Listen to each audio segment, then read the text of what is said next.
नमस्कार दोस्तों।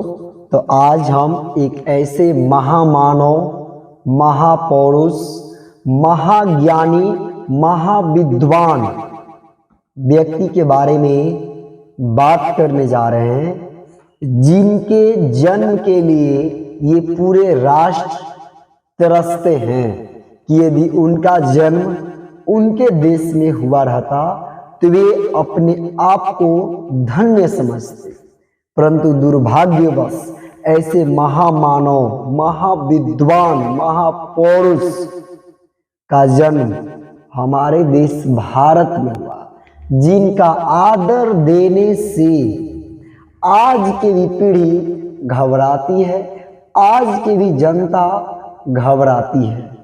हम किसके बारे में बात करने जा रहे हैं ये सभी लोग अंदाजा लगा लिए होंगे। तो हम बात करने जा रहे हैं उस महामानव के बारे में, डॉक्टर भीमराव अंबेडकर जी के बारे में।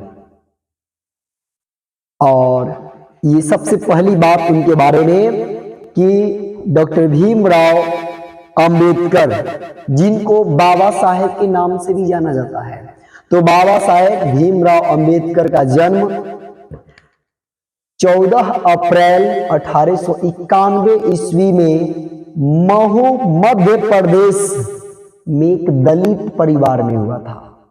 कौन से परिवार में? एक दलित परिवार में हुआ था, मध्य प्रदेश के महू गांव में। और यही भारत की जाति प्रथा है जिसके वजह से ऐसे महामानव को आदर देने से लोग आज भी कतराते हैं। इस बात में कितना सच्चाई है एक बार कमेंट जरूर करोगे।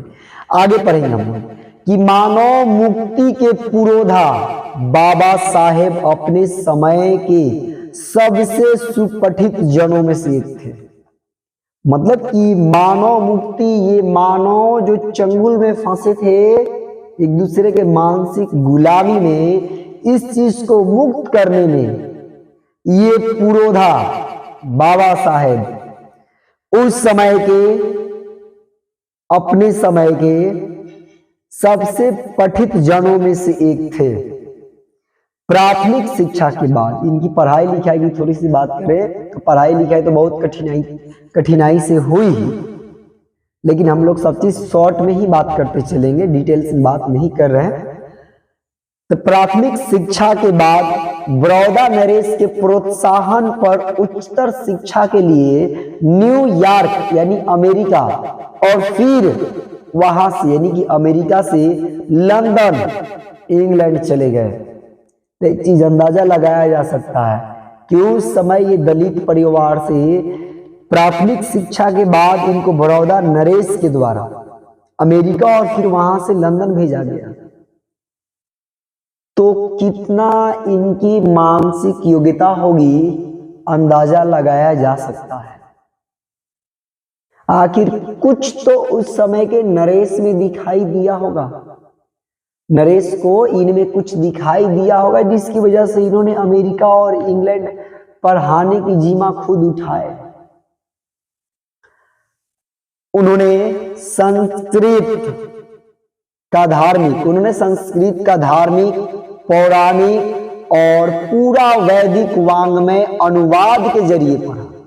मतलब जितना संस्कृत का धार्मिक, पौराणिक और वैदिक वाङ्मय था, इन सभी को अनुवाद के जरिए पढ़ा और ऐतिहासिक सामाजिक क्षेत्र में अनेक मौलिकता स्थापनाएं की। मतलब कि अनेक मौलिक स्थापनाएं की। सब मिलाकर भी इतिहास मीमांसक, विधिवेता, अर्थशास्त्री, शिक्षाविद तथा धर्म दर्शन के व्याख्याता बनकर उभरे।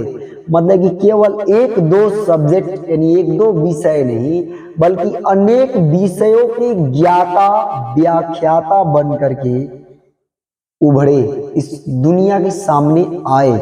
यानी कि महाज्ञानी के रूप में, महाज्ञानी का रूप धारण करके इस दुनिया के समक्ष प्रस्तुत हुए। स्वदेश में कुछ समय उन्होंने वकालत भी की। मतलब कि कुछ समय तक इन्होंने वकीली भी की, हम लोग की भाषा में। समाज और राजनीति में बेहद सक्रिय भूमिका निभाते हुए उन्होंने अछूतों, स्त्रियों और मजदूरों को मानवीय अधिकार और सम्मान दिलाने के लिए अथक संघर्ष किया। अथक संघर्ष यानी कि बिना रुके, बिना थके संघर्ष करते रहे इन सभी निचले स्तर के लोगों को सम्मान और स्वतंत्रता दिलाने के लिए।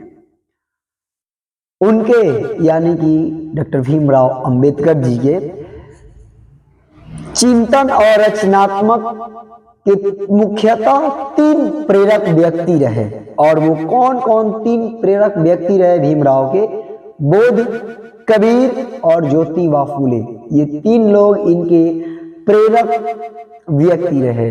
इसका मतलब कि कम से कम हमें भी बुद्ध, कबीर और ज्योतिबा फूले को पढ़ना चाहिए कि आखिर ये महामानव जो हैं, महाज्ञानी भीमराव अंबेडकर, आखिर ये इन 3 लोगों को, कबीर, बुद्ध और ज्योतिबा फूले को आखिर पढ़े क्यों?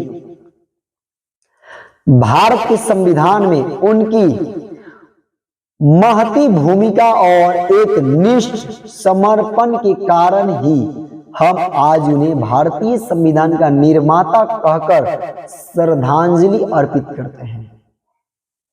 दिसंबर 1956 ईस्वी में दिल्ली में बाबा साहेब का निधन हो गया।